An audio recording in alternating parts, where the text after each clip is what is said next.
True TV. This is Douglas Bickford reporting live from Spokane, Washington. Okay, here's the swing. Yesterday morning it was 26 degrees, and here this morning it's 43 degrees. That's the swing from just one day. Now, it's not normal, folks, to swing 17 degrees in 24 hours in March. The New World Order, the global elite, the U.S. government, the one world government, the TV, the brainwashing machine wants you to believe that this is all normal.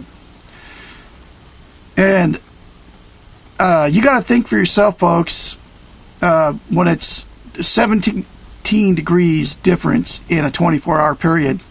I was born in 1955. I came up through the 70s. We had 4 seasons back then. I'm from Oregon. I was born in Newport Beach, California. This stuff is not normal. They are spraying us. They are using HAARP on us, and that's why we're having these weather swings. All you got to do is look up where you live. You can see it happening with your own eyes. Now, this is part 3 of why in the world are they spraying, and you got to watch it. You got to spread it. You got to send it to your friends. You got to get the word out and help True TV expose what is going on in this country. This is Douglas Bickford reporting live from Spokane, Washington on the 20th of March 2013. I'll have more later for you. Please share this video. Thank you.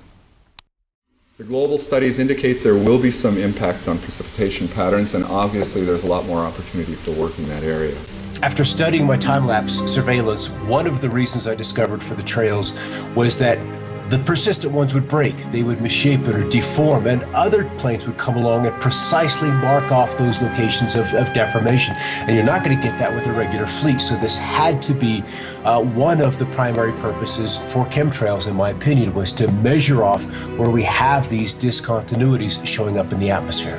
And in doing these actions and discovering those zones where there's different energies in the atmosphere, I think that plays very closely into their weather engineering programs of mark, surveil, and then that data goes into a weather model that they can then use to forecast or, once again, engineer the weather to their designs. But you can also influence what happens locally with the atmosphere by painting the materials that these aerosols are made of with different kinds of radio frequency or RF energy, radar, microwave, the HAARP system. You know, HAARP is an array, a field of antennas, radio frequency antennas. They're 72 feet tall, and they have a cross dipole across the top that's about 60 feet in each direction. 180 of these are in the array today, so you can imagine this field of antennas. What happens is by firing each one, they produce radio frequency energy that normally comes off of an antenna, spreads out rather rapidly. Same principle.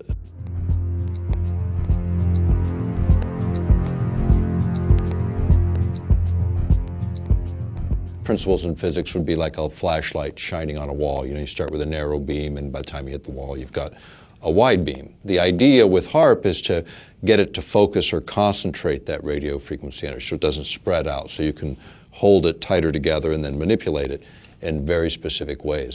Weather control is a broad topic, so there's lots of ways to control and manipulate weather. HAARP is one of them, because you also have private sector companies getting into this business of weather modification.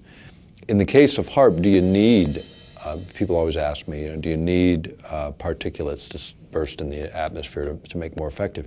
You actually don't. Would it make things more possible? Could you enhance certain effects? Probably so. Could you control energy distributions more efficiently? Probably so, because you're putting in conductors, or you're putting in reflectors, you're putting in particulate material. If you've ever experienced a hailstorm and you've picked up one of the hailstones and you slice it open with a razor blade, you'll see that it's layer upon layer upon layer of ice.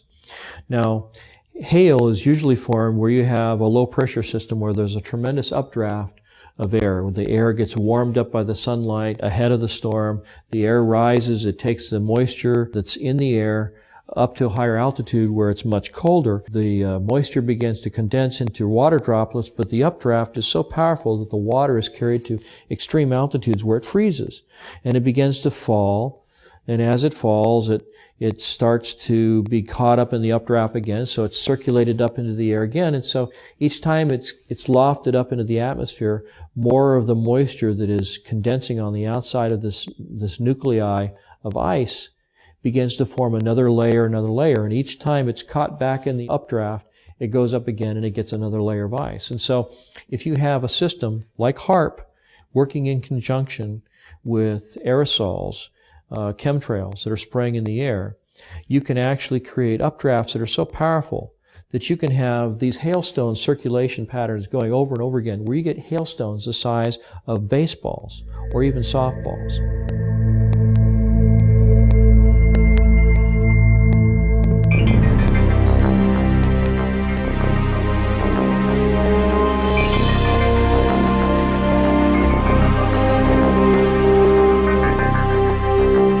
Weather has always been a strategic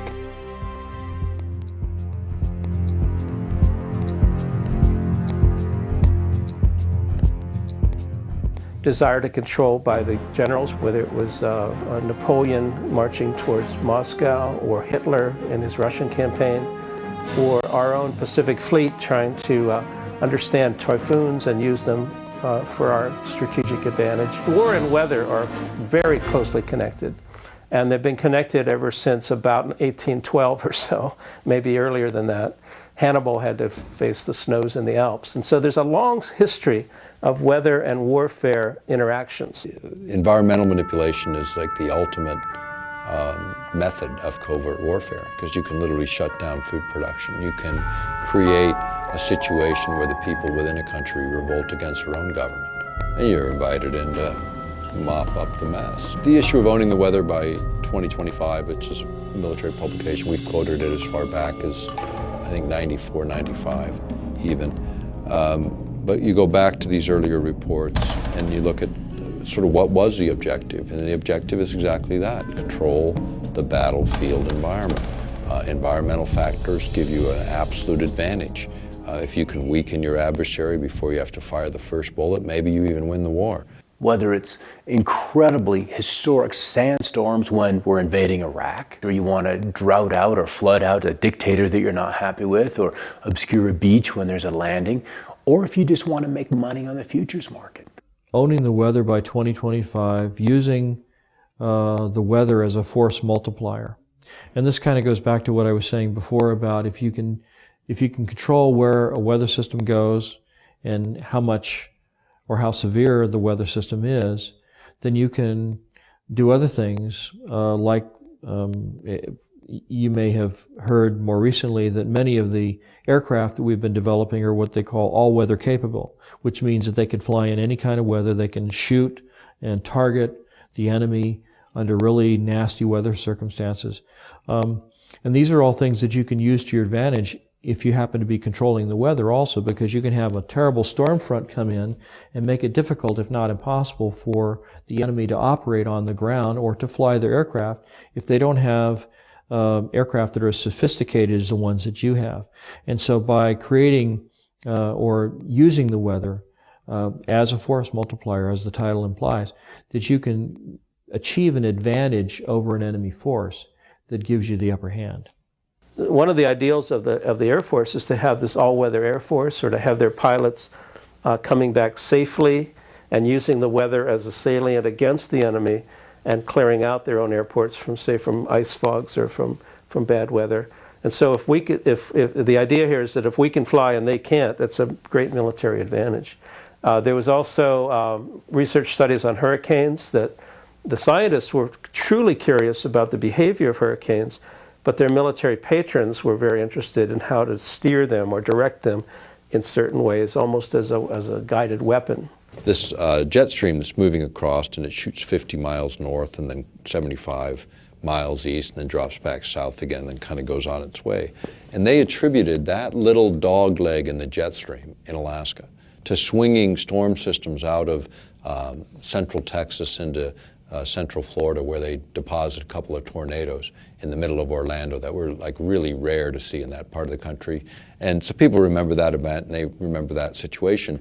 But it'd be a good example of a very small change in Alaska in terms of a jet stream and what kind of a lower 48 effect that would have. And that's again where weather modification, small input in one place can have tremendous change and unexpected outcome in another. You can create weather systems that are so severe they culminate in battlefield denial, where the enemy is not able to use the roads or the bridges or get through the environment because the weather is so severe.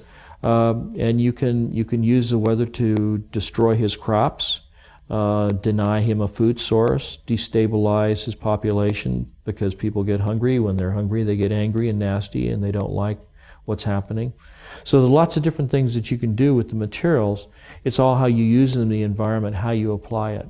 One of the biggest concerns of early cloud seeding, weather control activities by the General Electric Corporation came from their lawyers, who thought that the corporation was totally vulnerable to lawsuits, because if they started to make fair or foul weather, the people down below in Massachusetts or downwind of Schenectady could institute massive lawsuits that could put GE out of business.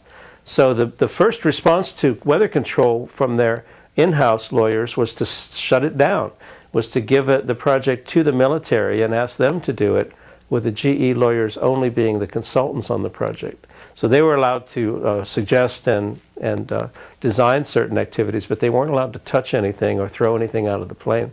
The United States government during the Vietnam War perfected weather modification techniques, and also they perfected releasing toxic chemicals like Agent Orange over many areas to defoliate land, trees, grasslands, and other areas. But this is technology that does come up, and it comes up when you see that the technology is advanced far enough to where the practicality of utilizing it in the battlefield environment and the temptation by administrations. I mean, the best covert war is using the environment itself against your adversary. It was a military moment, and it was actually from pretty recent history. And this was the U.S. military thinking that they might be able to control the monsoon over Vietnam during that conflict. And so only a handful of top-level military advisors and the president were informed that they were going to try to make it rain over the Ho Chi Minh Trail and try to have some military advantage by doing this kind of intervention. When you start talking about manipulating the environment, we have treaties that go back to the mid-70s that forbid this, number one, as weapons of war.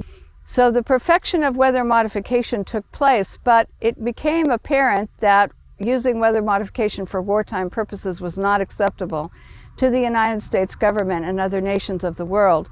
So therefore, the NMOD Treaty came into being and was signed by the United States government after passing Congress.